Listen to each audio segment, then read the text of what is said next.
Khaled was saying how the job still needs to be done in terms of the production cuts. Are you in favor of extending them for the rest of the year? I think that it's too early to discuss what happens in the second half of 2019 now, because too little time has passed. It's just been 2.5 months, since the new phase of cooperation has started. Plus, there are too many uncertainties in the market today, which could affect it either way. So I think it makes much more sense to start discussing this topic in May or June, when we actually have a lot more clarity on the state of the market and on how all these uncertainties are playing out. Russian oil companies have sometimes dragged their feet when it came to cuts. They've been a bit more reluctant.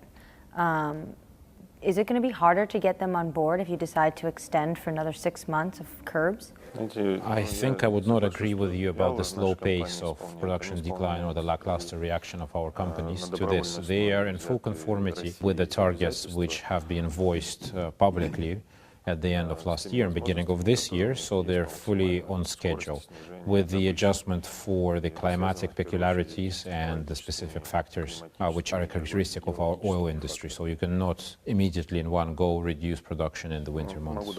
I would also like to add that our companies, they themselves have very good research departments and very good strategic departments, so they're able to see the benefits of cooperation and the benefits of a stable market. But of course, before we make any final decisions on the future of the cooperation in 2019, we are going to once again gather with the companies, discuss all the pros and cons of continuing in this format, and only then we will make a decision. But once again, the decision will be dictated by market needs. When will Russia be 100% compliant, implementing the 228,000 barrels a day cut? Currently, we are on schedule in regard to the gradual reduction of production, and this schedule calls for achieving the mentioned targets by the end of March, beginning of April. Iranian waivers are up in May, so there's a deadline, and potentially they won't get exemptions, and we could see those exports go to zero. Are you worried that this will happen at the same time you're cutting, and the market will just get too tight?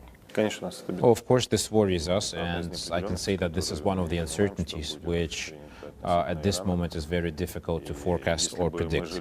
If we lived in a free market with no sanctions and no artificial influence on it, then it would have been actually much easier to tackle these things. But today, this is a major factor of uncertainty and a major risk. Another uncertainty in the market is Venezuela. Given the sanctions on Venezuela, have you seen a boost in Russian oil, Urals, as well as other petroleum products to the United States because Venezuela products are cut off from the U.S.?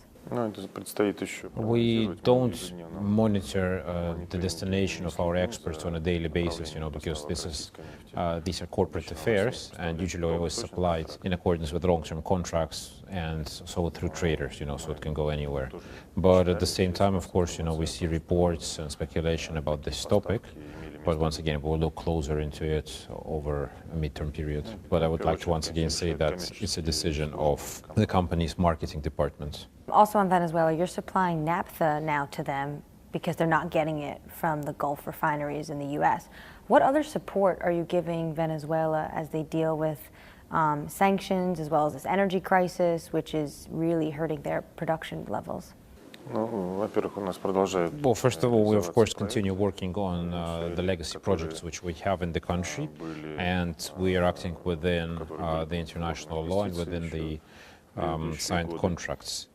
And we believe that Venezuela currently has enough potential and enough internal capacity and strength to overcome the difficulties which it has found itself in and resume the path to growth. Last month, the U.S. president tweeted about prices and urging OPEC to cool off. I want to ask you, are you hearing from other consumers any sort of concerns or anxiety about oil prices getting too high? Well, we pretty much hear these things from the same sources as you do, from public statements and the media.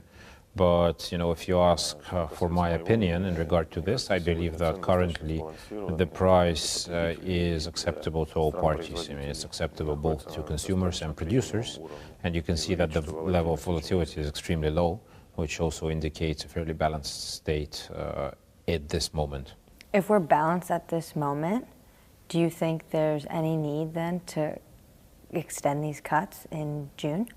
We may be balanced today at this moment in time, but I cannot say the same for April or for any other time period. Last year, you always talked of this range between 60 and 70 for the price of oil, and that's where Brent is now. Is Russia still happy with that price range? We are consistent in our views, and I can say once again that $60 to $70 range seems acceptable to the global economy and is sufficient, for budget formation, including for our country.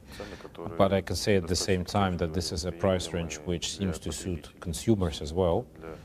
So they see it as a healthy level, and at the same time it allows to maintain some investment into the oil and gas sector.